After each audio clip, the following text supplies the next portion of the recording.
Assalamualaikum semua. Nama saya Haji Safiqah binti Haris Azwadi. Hari ini saya nak review satu aplikasi yang sangat menarik, iaitu S-Charms. Okey, kegunaan apps S-Charms ni dia digunakan oleh pengguna, terutamanya perancang dan pihak berkuasa, untuk mengakses pangkalan data daripada desa dalam Malaysia lah. Lepas tu kita boleh melihat, mencari dan menganalisis ciri-ciri spesial seperti penggunaan tanah, infrastruktur dan pembangunan di kawasan luar bandar secara digital untuk membuat keputusan perancangan yang lebih baik, seperti melalui mod pemetaan interaktif untuk mengkaji peta secara langsung. So, jom kita tengok.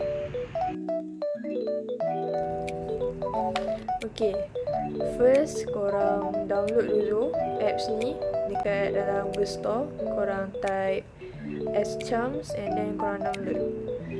Okay, lepas korang dah download tu, korang buka apps tu.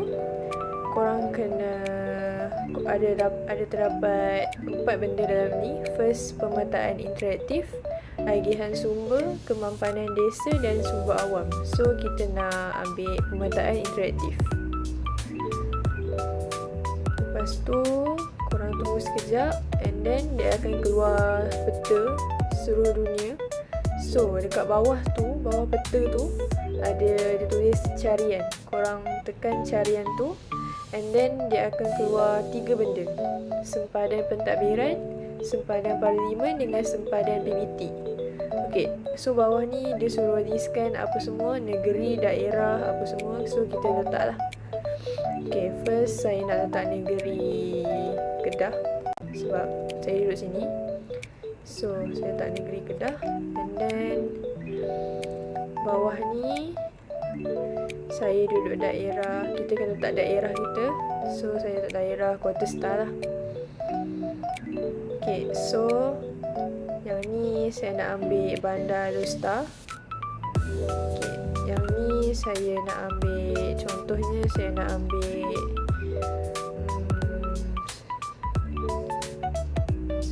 kampung MKK, Kampung Alu Gunung. Okay, so dekat peta tu dia dah zoomkan kat kita benda yang kita select tadi. So kat bawah ni kita boleh tengok apa dia punya kemudahan. Ada kategori kampung, kemudahan masyarakat dia, kita boleh tahu daripada sini kemudahan masyarakat.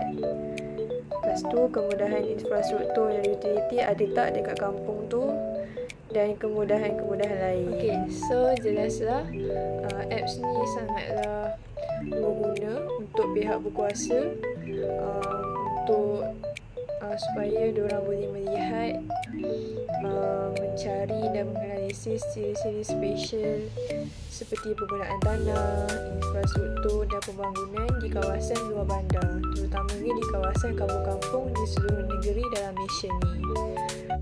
Okay, so apps ni sangatlah menarik kerana pengguna boleh melihat peta, membuat carian dan menganalisis data dan terus pada antara muka peta.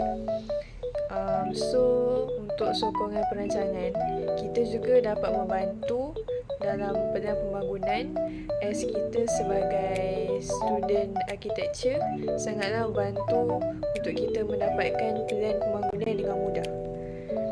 So apps ni sangatlah berguna untuk kita as student, pengajar dan pihak berkuasa yang berkenaan.